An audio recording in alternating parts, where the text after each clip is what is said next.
தமிழக வெற்றி கழகத்துல அரசியல் தெரிஞ்சா பரவாயில்ல. அரசியலே சுத்தமா தெரியலங்க. விஜயனுக்கே தெரியல அரசியல்.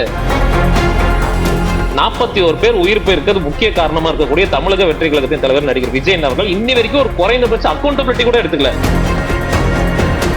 ஒரு படத்துக்கே வந்துட்டு இவ்வளவு நெருக்கடி கொடுக்கிற பிஜேபி அரசு அப்ப சாமானிய மக்களுக்கு எந்த அளவுக்கு நெருக்கடி கொடுத்திருப்பாங்க? ஏன் ஒரு கண்டன அறிக்கை தெரிவிக்க துப்பு இல்ல?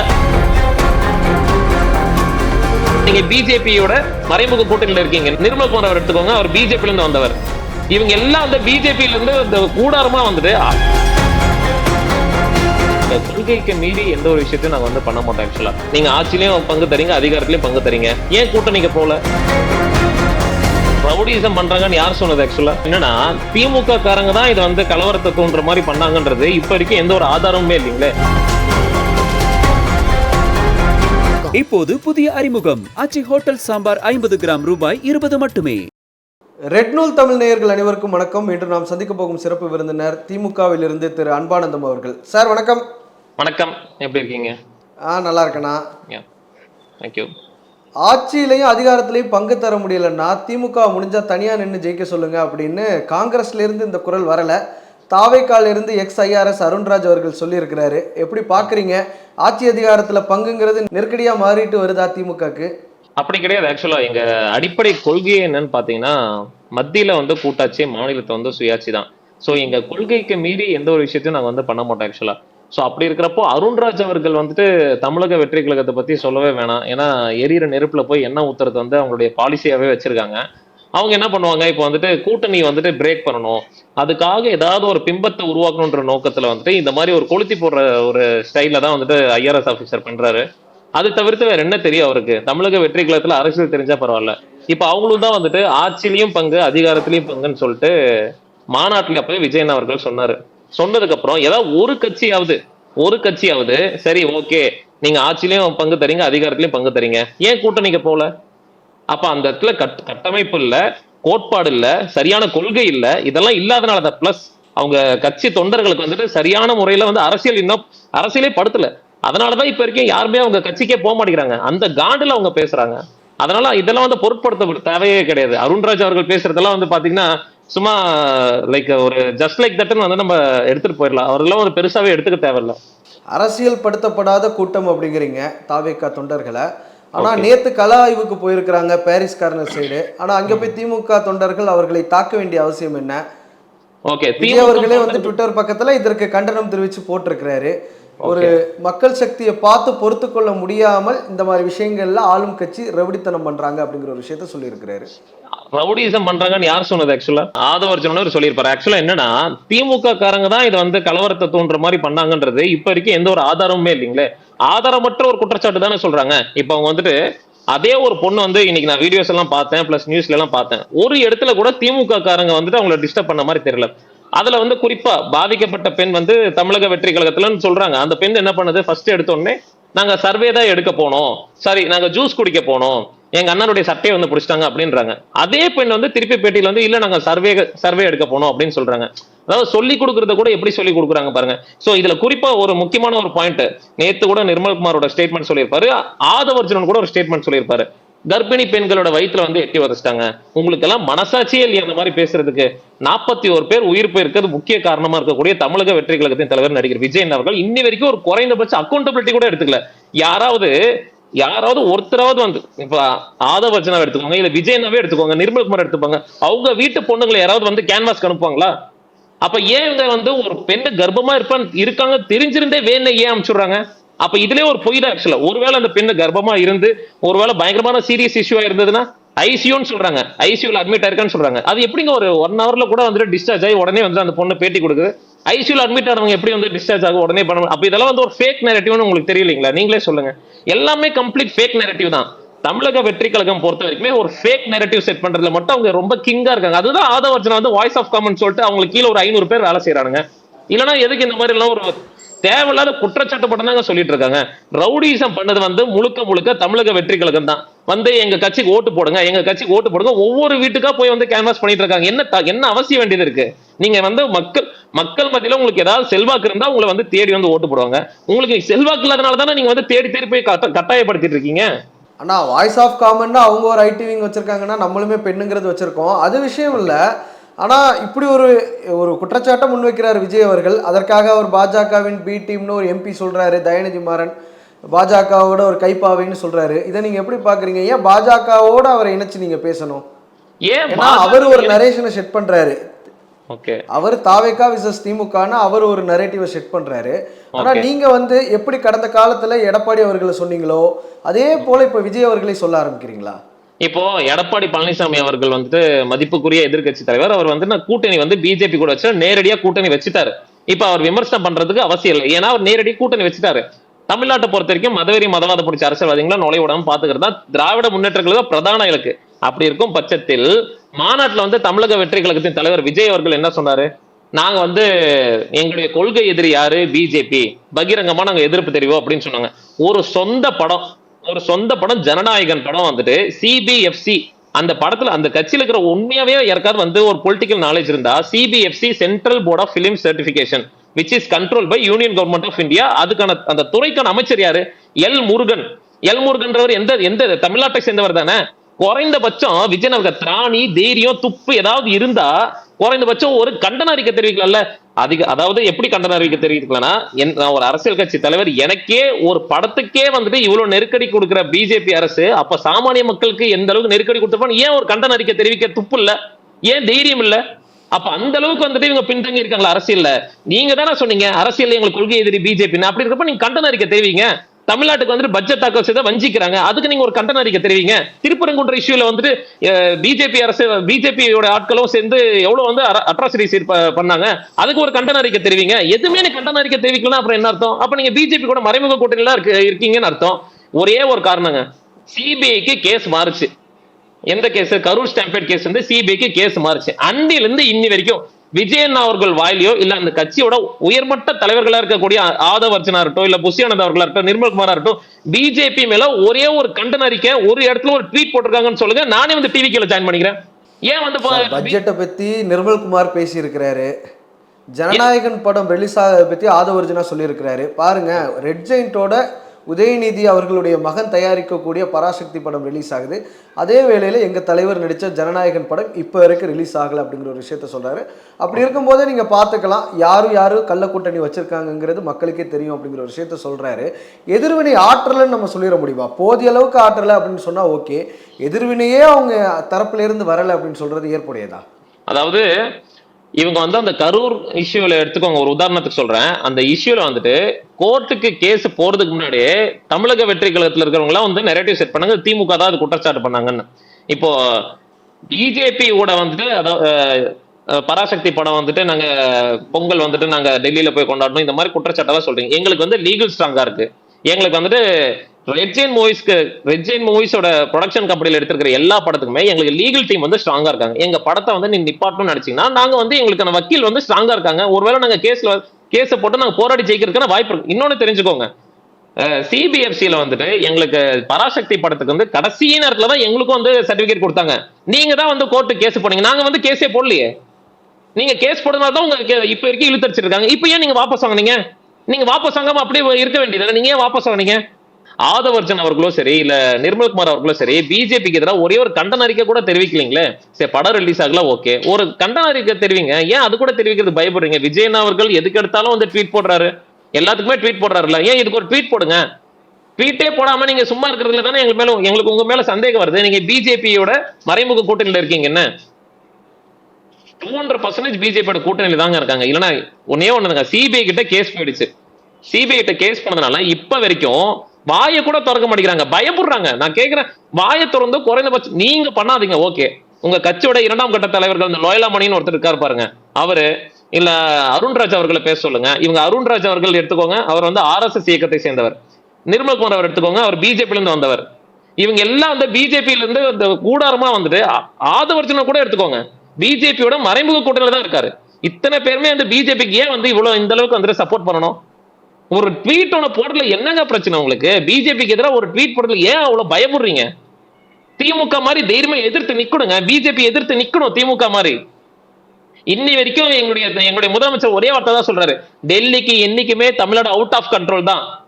ஒரு ட்வீட் போடுங்க அந்த மாதிரி. ஏன் நீங்க போட மாட்டேங்கிறீங்க? ஏன் பயப்படுறீங்க நீங்க? ஃபர்ஸ்ட் பிஜேபியை பார்த்து உதயநிதி அண்ணா அவர்கள் என்ன சொல்றாரு? மோடியா இருந்தாலும் சரி, ஈடியா இருந்தாலும் சரி, யாருக்குமே நாங்க பயப்படுறது இல்ல. சனாதானத்தை எதிர்த்து வந்து குரல் கொடுத்தவர் உதயநிதி அண்ணா. ஒரே ஒரு வார்த்தை சனாதானத்தை பத்தி பேசியிருப்பாரா விஜயன் அவர்கள்? சனாதானத்துக்கு எதிராக பேசுறதுனால எதிர்ப்பேன்னு சொல்ல கிடையாது, சனாதானத்தை ஒழிப்பேன்னு சொன்னாரு. அதுக்காக தமிழ்நாடு மட்டும் கிடையாது, ஒட்டுமொத்த இந்தியா முழுக்க 80 வழக்குகள் போடப்பட்டிருக்கு உதயண்ணா மேல. நான் முன் வச்ச கருத்தை நான் பின்வைக்க மாட்டேன். இதனால நான் வந்து லீகலா ஃபேஸ் பண்ணிக்கிறேன். அந்த அளவுக்கு வந்து பிஜேபி நாங்க எதிர்த்து நிக்கிறோம். நீ உங்களுக்கு ஏன் அந்த தைரியம் இல்ல பிஜேபி எதிர்க்கிறதுக்கு? அப்ப பயம். ஏன்னா கேஸ் சிபிஐ கிட்ட இருக்கு, நம்ம எதிர்த்து பேசினா நம்ம உள்ள போயிருவோம் அப்படின்னு ஒரு பயம் இருக்கு. இல்லைன்னா அவங்க சிபிஐ பத்தியும் பேசியிருப்பாங்க, இல்ல பிஜேபி பத்தி பேசியிருப்பாங்க. இது எல்லாத்தோட ஒரு மிகப்பெரிய ஒரு கூத்து என்னன்னா, எஸ்ஐஆர்ல கூடங்க, எஸ்ஐஆர் வந்து யாரு எலெக்ஷன் கமிஷன் ஆஃப் இந்தியா கொண்டு வந்தாங்க. இப்ப எலெக்ஷன் கமிஷன் ஆஃப் இந்தியா வந்துட்டு அவங்களே வந்து பிஜேபியோட கண்ட்ரோல்ல தான் இருக்காங்க. அப்படி இருக்கிறப்போ அட்லீஸ்ட் ஒரு எலெக்ஷன் கமிஷன் ஆஃப் இந்தியா ஒரு அந்த பேரையாவது சொல்லி நீங்க ஒரு கண்டன அறிக்கை தெரிவிங்க. அதையும் நீங்க பண்ண மாட்டேங்கிறீங்க. அதுல கூட ஆளுங்கட்சி இது எதெல்லாம் வந்து சதி செஞ்சிருவாங்க அப்படின்னு நீங்க எப்படி சொல்றீங்க? எஸ்ஐஆர் நாங்களா கொண்டு வந்தோம்? என்ன ஒரு வேடிக்கையா இருக்கு பாருங்க. அரசியல் புரியாம பேசிட்டு இருக்காங்க. அரசியலே சுத்தமா தெரியலங்க. விஜயனனுக்கே தெரியல அரசியல். எந்த விஷயத்துக்கு யார் மேல கண்டன அறிக்கை தெரிவிக்கணும்னு விஜயனனுக்கே தெரியாதப்போ அப்ப கட்சியில் இருக்கிற தொண்டர்களுக்கு எப்படி தெரியும்? விஜய் அவர்கள் ஒரு பக்கம் வச்சிடலாம் சார். இன்னைக்கு இந்தியா டுடே ரவுண்ட் டேபிள்ல கலந்துகிட்ட முதலமைச்சர் ஸ்டாலின் என்ன சொல்றாருன்னா, 2021 எலெக்ஷன் மாதிரி இது ஒன்றும் டஃபா இருக்காது அப்படிங்கிற ஒரு விஷயத்த சொல்றாரு. ஒரு கேக் வாக்கா தான் இருக்குங்கிற தொனியில் அவர் சொல்றாரு. இது ஓவர் கான்ஃபிடென்ட்ல சொல்ற மாதிரி உங்களுக்கு தோணலையா? ஏன்னா களம் எங்களுக்கு சாதகமா இருக்கு அப்படின்னு சொல்றது, நம்ம ஒருவேளை களத்தை ரொம்ப அண்டர் எஸ்டிமேட் பண்ணி வச்சிருக்கோம் தானே எடுத்துக்க முடியும். அது எப்படிங்க அப்படி சொல்ல முடியும்? ஆக்சுவலா நாங்க வந்து என்னைக்குமே நாங்க என்ன செஞ்சிருக்கோமோ அதுதான் பேசும். நாங்க கொண்டு வந்த திட்டங்கள் அந்த மாதிரி, நான் முதல்வன் திட்டம், தமிழ் புதல்வன் திட்டம், முதலமைச்சரின் காலை உணவு திட்டம், தோழி விடுதி திட்டம், இன்னைக்கு முந்தானத்தை எடுத்துக்கோங்க, டாட்டால வந்துட்டு கிட்டத்தட்ட 9,000 கோடி முதலீட்டுல 5,000 பேருக்கு வேலை வாய்ப்பு உருவாக்கி கொடுத்துருக்காங்க. டோட்டலா இது வரைக்கும் 34 லட்சம் பேருக்கு வேலை வாய்ப்பு உருவாக்கி கொடுத்துருக்காங்க. வேலை வாய்ப்பு உருவாக்கி கொடுத்தது சாதாரண விஷயம் கிடையாதுங்க. 34 லட்சம் பேருக்கு வேலை வாய்ப்புனா 34 லட்சம் குடும்பங்களுக்கு சமம். அவங்களுடைய வாழ்வாதாரத்தை, பொருளாதாரத்தை வந்து ஏற்படுத்தி கொடுத்திருக்காரு எங்க முதலமைச்சர் அவர்கள். இன்னி வரைக்கும் நான் முதல்வன் திட்டத்தின் மூலமா எத்தனை ஐஏஎஸ் ஆபீசர் வந்து வந்திருக்காங்க, எத்தனை ஐபிஎஸ் ஆபீசர் வந்திருக்காங்க, நீங்களே பார்த்திருப்பீங்க. இப்ப ரீசெண்டா ஒரு கல்வி நிகழ்ச்சியில எல்லாம் பார்த்திருப்பீங்க. அப்படி இருக்கிறப்போ நாங்க செய்த திட்டம் தானே எங்களை வந்து பேசும். இப்போ காலை உணவு திட்டத்தை எடுத்துக்கோங்க, சீஃப் மினிஸ்டர் பிரேக்ஃபாஸ்ட் ஸ்கீம், அந்த திட்டத்தை எடுத்துக்கோங்க. பள்ளிக்கூடத்துக்கு வர குழந்தைகள் வந்துட்டு பசியோட இருப்பாங்கன்னு தெரிஞ்சு, ஆக்சுவலா ஒரு சக்சஸ் ரேஷியோ என்ன தெரியுங்களா? அந்த ஸ்கீமை கொண்டு வந்ததுக்கு அப்புறம் பள்ளிக்கூடத்துக்கு வர மாணவர்கள் வந்துட்டு வாக்கின்ஸ் அதிகமாயிடுச்சு. ஏன்னா காலை உணவு தராங்க நம்ம வீட்டுல. அந்த ஏழை எளிய மக்களுக்கு எல்லாம் வந்துட்டு வீட்டுல காலையில வந்து சாப்பாடு கூட இருக்காது. அட்லீஸ்ட் ஸ்கூலுக்கு போனா அது வந்து சாப்பாடு கிடைக்கும்ன்ற மோட்டிவ்ல ஸ்கூலுக்காக அனுப்பிச்சுடுறாங்க. அந்த அளவுக்கு நாங்க தொலைநோக்கு பார்வையில ஒரு திட்டத்தை எல்லாம் நாங்க கொண்டு வந்திருக்கோம். நான் சும்மா இது ஒரு 10 சொல்றேன், பார்க்காம சொல்றேன். இந்த மாதிரி இன்னும் 50 திட்டம் இருக்கு. எங்க திட்டம் தாங்க பேசுவோம். அதாங்க கான்பிடன்ட்ல நாங்க சொல்றது. இப்ப வரைக்கும் நாங்க கான்பிடன்டா இருக்கோம். கண்டிப்பா 200 சீட்டுக்கு மேல நாங்க வந்து வெற்றி பெறுவோம். அதுல எந்த ஒரு மாற்று கருத்து கிடையாது. எங்க முதலமைச்சர் சொல்ற மாதிரி மீண்டும் 2026ல 2வது முறையாக வந்து முத்துவேல் கருணாநிதி ஸ்டாலின் என்னும் நான் என்ற பதவி பிரமாணம் வந்து ஆளுநர் பண்ணி வைக்கிறேன் போறாரு. நீங்க என்ன பாருங்க, இல்ல மாற்று கருத்தே கிடையாது. 2011ல இருந்து 21 வரைக்கும் அதிமுக ஆட்சி, 3 முதலமைச்சர்களை நம்ம பார்த்தோம். ஒரு கடுமையான ஆன்டி இன்கம்பன்சி இருந்தது அந்த கவர்மெண்ட் மேல. 2017ல இபிஎஸ் அவர்கள் பொறுப்பேற்றதுக்கு அப்புறமே கடுமையான போராட்டங்கள் தமிழ்நாட்டில் ஃபுல்லா நடந்தது. அதையும் கூட நம்ம பார்த்தோம். அப்படி இருந்தும் கூட திமுகவால தனித்து 150 இடங்களை வாங்க முடியல. 2021 எலெக்ஷன்லயே கூட்டணியோட சேர்த்து 158 இடங்கள் ஜெயிச்சிருக்கிறாங்க. அப்படிங்கும்போது இப்போ அவங்க ஸ்ட்ராங்கான கூட்டணி வச்சிருக்கிறாங்க. காலம் எப்படி சொல்லுறது பாத்தியான்னு ஒரு படத்துல சொல்ற மாதிரி, காங்கிரஸ் திமுக கூட்டணிங்கிறது இப்போ உடஞ்ச கண்ணாடி மாதிரி ஆயிடுச்சு. ஆனா அதிமுக பாஜக கூட்டணிங்கிறது நல்ல இணக்கமான சூழல்ல இருக்குது அப்படின்னு தான் அவங்க சொல்றாங்க. அப்ப எப்படி உங்களுக்கு 200 சீட் வரும் நீங்க சொல்றீங்க? இல்ல, எப்படி எங்க கூட்டணி உடஞ்சதுன்னு நாங்க சொல்லவே கிடையாதுங்களே. காங்கிரஸ் இருந்து சொல்லவே கிடையாதுங்களே. காங்கிரஸ் வந்து ஒருத்தராவது வந்து ஸ்டேட் பண்ணாங்க வந்து திமுக கூட்டணில இருந்து வெளியே போயிருக்கான்னு ஒருத்தர் கூட சொல்லலீங்களே. திமுக இருந்தும் வந்துட்டு காங்கிரஸோட கூட்டணில இருந்து போலீங்களே. ஆக்சுவலா கூட்டணிக்குள்ளார ஒரு மனக்கசப்புகள் இருக்கலாம். ஒருத்தருக்கு ஒரு தனிப்பட்ட கருத்தை வந்து சொல்லலாம். மாணிக்கம் தாக்கூர் அவர்கள் ஒரு கருத்து சொல்றாரு, ஜோதிமணி அவர்கள் ஒரு கருத்து சொல்றாங்க, திமுக இருக்கிறவங்களுக்கும் வந்துட்டு ஒரு கருத்து சொல்றாங்க. பட் இட்ஸ் எவ்ரிதிங் இது வந்து அவங்களுடைய பொலிட்டிக்கல் ஸ்டாண்டர்ட் வந்து அவங்க எடுக்கிறாங்க. அதுக்கு இன்னி வரைக்கும் அபிஷியலா ஏதாவது ஒரு ஸ்டேட்மெண்ட் வந்ததுங்களா? திமுக வந்து காங்கிரஸ் கூட்டணியில இருந்து வெளியே வந்துட்டாங்க ஏதாவது ஒரு சின்ன ஒரு ஸ்டேட்மெண்ட் வந்துங்களா? இல்ல காங்கிரஸ் வந்து திமுக கூட்டணி வெளியில போயிட்டாங்க ஏதாவது ஒரு ஸ்டேட்மெண்ட் வந்ததுங்களா? இல்லீங்களே. முதலமைச்சர் அவர்கள் இன்னைக்கு காலையில சொல்றாரு, முதலமைச்சர் இன்னைக்கு காலையில கூட சொல்றாரு, கூட்டணி ஆட்சிங்கிறது தமிழ்நாட்டுக்கு ஒத்து வராது அப்படிங்கிற ஒரு விஷயத்த சொல்றாரு. அதன் பிறகு அது உடனே கொள்கை தன்னுடைய ட்விட்டர் பக்கத்துல மாணிக்கம் தாக்கூர் போடுறாரு, அதை மக்கள் தான் முடிவு பண்ணணும்னு. அப்படி இருக்கும்போது இந்த கூட்டணி இணக்கமா இருக்குன்னு சொல்றதை மக்கள் எப்படி ஏத்துப்பாங்க? அது அவருடைய தனிப்பட்ட கருத்தா தான் இருக்கும். மக்கள் தான் தீர்மானிக்கணும்னு அவர் சொல்றாருன்னா அது அவருடைய தனிப்பட்ட கருத்து தான். நாளைக்கு மக்கள் கிட்ட கேட்டு நாங்க வந்து கூட்டணி ஆச்சா இல்லையா நாங்க சொல்றோம். 2021 ஆட்சி பொறுப்பு திமுக ஆட்சி பொறுப்பை வந்தப்போ மக்கள் தீர்மானிக்கல. நாங்க வந்து தனிப்பெரும்பான்மையோட வெற்றி பெற்றதுக்கு அப்புறம் நாங்க தானே வந்து ஆட்சி அமைச்சோம். அது இல்லாம எங்க கொள்கை என்னது? மாநில சுயாட்சி, மத்தியில வந்து கூட்டாட்சி. எங்க கொள்கை அடிப்படையில் நாங்க கரெக்டா தானே இருக்கோம். இப்ப வரைக்கும் நாங்க எந்த ஒரு கொள்கையில வந்து நாங்க பின்வாங்கினதே கிடையாது. நாங்க கரெக்டா தான் இருக்கோம். அவர் தனிப்பட்ட கருத்துல இந்த மாதிரி பேசிட்டு இருக்காரு. ராகுல் காந்தி அவர்கள் வந்துட்டு கனிமொழி மேடம் மீட் பண்றப்போ வந்துட்டு கரெக்டா தான் சொன்னாங்க. நாங்க கூட்டணியில வந்துட்டு கரெக்டா தான் நாங்க இருக்கோம். இப்ப வரைக்கும் எந்த ஒரு பிரச்சனையும் எங்களுக்கு கிடையாது. நாங்க சுமூகமா தான் இருக்கோம்னு சொல்லிட்டாங்களே. இப்போ திமுக கூட வந்து தேர்தலுக்காக வந்துட்டு குழு அமைச்சிட்டாங்க. கூட்டணி பேசுறதுக்காக குழு அமைச்சிருக்காங்க. இதெல்லாம் நாங்க பண்ணியாச்சு. அதுவே வந்து அவங்க நீண்ட கால போராட்டத்துக்கு அப்புறம் தான் இந்த குழுவை அமைச்சிருக்காங்கன்னு காங்கிரஸ் தரப்புல இருந்து சொல்றாங்க. ஏன்னா மாணிக்கம் தாக்கூர் சொன்னார், 3 மாதங்களா காங்கிரஸ் தலைமையில கிரீஷ் ஜோடுங்கிற தலைமையில ஒரு குழு இயங்கிட்டே இருக்குது, ஆனா பேச்சுவார்த்தைக்கு அழைக்கவே இல்லைன்னு வருத்தங்களை தெரிவிச்சாங்க. இப்பதான் நம்ம அழுத்தம் காரணமாக இப்ப குழு நம்மளும் போட்டிருக்கோமா? இல்ல, ஆக்சுவலா நீங்க இதுக்கு முன்னாடி நடந்த எலெக்ஷன்ல கூட பாருங்க, நாங்க வந்து தேர்தலுக்கு அந்த குழு நாங்க வந்து எப்ப தயாரிச்சோம்னா கிட்டத்தட்ட பிப்ரவரி 20க்கு மேலதான் வந்து இதுக்கு முன்னாடி 2021லயும் சரி, இல்ல அதுக்கு முன்னாடி 2016லயும் சரி, இல்ல அதுக்கு முன்னாடி 2011லயும் எங்களுடைய ஸ்டாட்டிஸ்டிக்ஸ் எடுத்து பாருங்க. எல்லா வாட்டியுமே நாங்க எப்படி பண்ணிருக்கோம்னா பிப்ரவரி 3rd வீக் இல்ல 4th வீக்ல தான் அந்த கூட்டணி பேச்சுவார்த்தையை நாங்க வந்து தொடங்கியிருப்போம். அதுதான் எங்களுக்கு ஸ்டாட்டிக். இதுல நாங்க வந்து அதே ஸ்டாட்டிஸ்டிக் தான் நீங்க பெரிய ஃபாலோ பண்ணிருக்கோம். நாங்க ஒண்ணு தாமதம்ன்ற பேர்ல வந்துட்டு ஏப்ரல் மாசம் நாளைக்கு எலெக்ஷன் தான் இன்னி வரைக்கும் நாங்க வந்து இழுத்தடிக்க கிடையாதுங்களே. எங்களுக்குன்னு ஒரு சில வேலைகள்லாம் இருக்கு இல்லைங்களா. இப்ப வந்து மாநாடு போயிட்டு இருக்கு, BLA 2 மீட்டிங்ஸ் எல்லாம் போயிட்டு இருக்கு. அந்த மாதிரி சின்ன சின்ன ஒர்க் எல்லாம் போயிட்டு இருக்கு. அதுல எல்லாம் முதலமைச்சர் அவர்கள் வந்து கலந்துக்கிறாரு. எல்லா மீட்டிங்ஸ்லயும் வந்து முதலமைச்சர் அவர்கள் கலந்துக்கிறாரு. எங்களுடைய கட்சியை வந்து வலுப்படுத்திட்டு இருக்கோம், கூட்டணி வந்து வலுப்படுத்திருக்கோம். அதை பத்தி பேசிட்டு தான் இருக்கோம். நாங்க எந்த இடத்துலயும் வந்துட்டு வேணும்னே காலதாமதம் பண்ண கிடையாதுங்களே. இன்னைக்கு காங்கிரஸ் வந்துட்டு 2-3 பேர் அந்த அளவுக்கு வந்து விமர்சனம் பண்றாங்கன்னா அவங்களுக்கு ஒரு தனிப்பட்ட கருத்துல அப்படி பண்ணலாம். பட் எண்ட் ஆஃப் த டே வந்து எந்த ஒரு கட்சியானாலும் எடுத்துக்கோங்க, திமுக தான் வந்து விமர்சனம் பண்ணுவாங்க. எதிரில் இருக்கிறவங்களா சரி, இல்ல கூட்டணியில் இருக்கிறவங்களா சரி. கூட்டணியில் காங்கிரஸ்ல வந்து நீங்க சொல்ற மாதிரி பிரவீன் சக்கரவர்த்திங்களா, வருண் சக்கரவர்த்திங்களா, அவர் பேர் கூட எனக்கு சரியா தெரியல பாருங்க. அவரெல்லாம் வந்துட்டு திமுக வந்து விமர்சனம் பண்றாரு, டிவிக்கு போறன்ற மாதிரி சொல்றாரு. ஆனா மத்த எதிர்கட்சியில இருக்கக்கூடிய ADMK இருக்கட்டும், BJP இருக்கட்டும், தமிழக வெற்றி கழகத்தை யாரா இருந்தாலுமே வந்துட்டு காங்கிரஸ் கட்சியை வந்துட்டு விமர்சனம் பண்ணவே மாட்டாங்க. காங்கிரஸ் கட்சி எப்படி விமர்சனம் பண்ணுவாங்க? நீங்க அந்த கூட்டணியில இருக்காதீங்க, நீங்க வெளியில வாங்க, நாங்க வாங்க உங்களுக்கு அதிகாரத்துல பங்கு தரோம், ஆட்சியில பங்கு தரோம், அப்படி வந்து அவங்களை ஏவி விட்டுட்டே இருப்பாங்க. ஆனா எண்ட் ஆஃப் தி எதுக்கு எடுத்தாலும் திமுக தான் விமர்சனம் பண்ணுவாங்க. அந்த அளவுக்கு நாங்க வந்து எந்த ஒரு விமர்சனத்தையும் நான் ஏத்துக்கிற மனப்பக்குவத்துல தான் திமுக காரங்க இப்ப வரைக்கும் இருக்காங்க. இறுதி கேள்வி சார், முதலமைச்சர் ஸ்டாலின் அவர்கள் கூட இன்னைக்கு சொல்லியிருக்கிறாரு, கூட்டணியை தாண்டி ராகுல் காந்திக்கும் எனக்கும் ஒரு சகோதர உணர்வு இருக்கு அப்படிங்கறத அவர் சொல்லியிருக்கிறாரு. என்னையே அவர் சகோதரராக தான் பாக்குறாரு, நானும் அவர் ஒரு பிரதராக தான் பாக்குறேன் அப்படின்னு. தலைமையை ஒன்று சேர்ந்துக்கலாம், அதுல ஒன்றும் இஷ்யூ இல்லை. 2019 நம்ம பார்க்குறோம், அன்புமணி எடப்பாடி பழனிசாமி ஒன்று சேர்ந்தாங்க. 2021 நம்ம பார்க்குறோம், BJP ADMK அலைன்ஸ் இருந்தது, அது சாத்தியமானுச்சு. 2024 பிரிஞ்சவங்க 2026 சேர்றாங்க. இது ஓகே, பட் களத்தில் அது ஜெல் ஆகுமா? அப்படி ஒரு இது இருக்குல்ல. ஏன்னா ஏற்கனவே கூடா நட்பு கேடாய் முடிந்ததுன்னு 2011 எலெக்ஷன் தோல்விக்கு பிறகு கலைஞர் அவர்கள் சொன்னார். இப்போ மறுபடியும் அது கேடா முடியாதா இந்த கூட்டணி சேர்ந்தாலும்? 2024 எலெக்ஷன்ல ராகுல் காந்தி அவர்கள் வந்து கோயம்புத்தூர் போனாரு, ஞாபகம் இருக்கும்னு நினைக்கிறேன் உங்களுக்கு. கோயம்புத்தூர் போறப்போ பொள்ளாச்சிக்கா முதலமைச்சர் அவர்கள் போற வழியில பாத்தீங்கன்னா ஒரு ஸ்வீட் வாங்கிட்டு போனாரு. அப்ப கூட வந்துட்டு ராகுல் காந்தி அவர்கள் வந்து சொல்லியிருப்பாரு, நான் யாரையுமே நான் பிரதரா நினைச்சது கிடையாது, ஆனா ஒரே ஒருத்தரை தான் நான் பிரதரா நினைக்கிறேன். அது யாருன்னா முதலமைச்சர் MK ஸ்டாலின் அவர்களை தான் நான் ரொம்ப பிரதரா நினைக்கிறேன். அந்த அளவுக்கு அவங்க பாண்ட் இருக்கு. இப்ப வரைக்கும் எல்லா திமுக காரண்டையும் நீங்க போய் கேட்டு பாருங்க, காங்கிரஸ் தான் எல்லாருமே பிடிக்கும்னு சொல்லுவாங்க. ஏன்னா காங்கிரஸ் கொண்டு வந்த திட்டங்கள் எல்லாம் எல்லாமே வந்து திமுகவுக்கு வந்து ரொம்பவே பிடிச்ச கட்சி தான். ஏன்னா திமுக காரங்க யாருமே காங்கிரஸை வெறுக்கக்கூடியவங்க எல்லாம் கிடையாது. காங்கிரஸ்ல ஒருத்தருக்கு 2 பேருக்கு கருத்து வேறுபாடு இருக்கலாம். அந்த அளவுக்கு எங்க ராகுல் காந்தி அவர்களே இந்த அளவுக்கு எங்க முதலமைச்சர் அவர்கள் மேல வந்துட்டு ஒரு பாசத்தை காட்டியிருக்காருன்னா, அப்ப ஏன் அந்த கூட்டணி வந்து ஜெல் இல்லைன்னு நீங்க நினைக்கிறீங்க? சொல்லுங்க பாக்குறோம். வெளியில இருக்கிறவங்க அந்த மாதிரி பேசுவாங்க, எரியிற நெருப்புல வந்து எண்ணெயை ஊத்துறதுதான் பாக்குறாங்க. மத்தபடி எங்க கூட்டணிக்குள்ளார நல்லாவே தான் நாங்க இருக்கோம், எல்லாருமே பாசிட்டிவா தான் இருக்கும். அதெல்லாம் ஒன்றும் பிரச்சனை இல்லைங்க. இதெல்லாம் சும்மா ஒரு மாயை, ஒரு பிம்பத்தை வந்து உருவாக்க முயற்சி செய்யறாங்க. ஒரு 2-3 பேர் வேணா அந்த மாதிரி கத்திட்டு இருப்பாங்க, கதறிட்டு இருப்பாங்க. அதுக்காக எல்லாம் வந்து கூட்டணியில எந்த ஒரு சலசலப்பும் கிடையாது.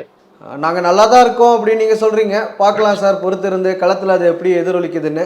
ரொம்ப நன்றி, இவ்வளவு நேரம் எங்களுக்காக நேரம் தந்து நேர்காணல் அளித்ததற்கு ரொம்ப நன்றி. ரொம்ப நன்றி bro. Thanks for the interview. இப்போது புதிய அறிமுகம் ஆச்சி ஹோட்டல் சாம்பார் 50 கிராம் ரூபாய் 20 மட்டுமே.